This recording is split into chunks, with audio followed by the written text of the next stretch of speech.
কাজ যদি তোমরা করো, রমজান মাসে যেমন হেদায়েত প্রাপ্ত ছেলে রমজান করো তো হেদায়েত প্রাপ্ত হবে। এক নম্বর বলেছিলাম যে ওই মহিলার কথা যে কষ্ট করে সুতা বানায় আবার ভেঙে ফেলায়, ওই মহিলার মতো হবে না। দ্বিতীয় নাম্বার, হেদায়েত প্রাপ্ত হওয়ার পর আবার গুমরাহিকে বেছে না নেওয়া।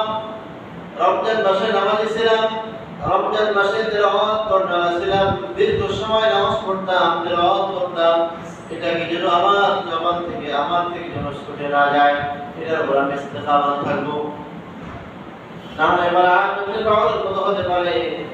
আল্লাহ তাআলা বলেন ওয়াতলু আলাইহিম নাবাল্লাযী আতাইনাহু আয়াতিনা ফানসালাখা মিনহা ফাতবা'আহু শাইতান।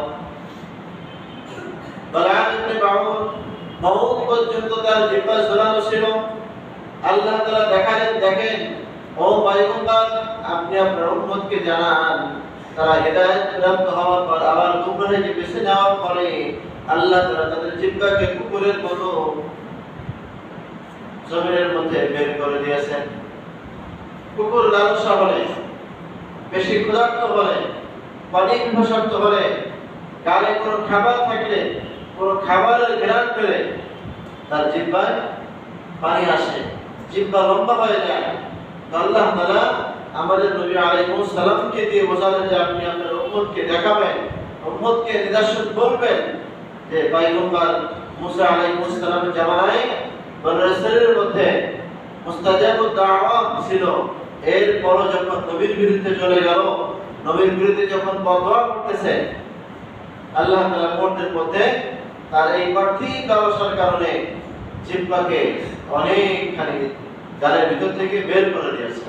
সব সময়ের জন্য লালা আসতেছে, সব সময়ের জন্য জিহ্বাতে পানি আসতেছে, এটা অবিশ্বাস্য।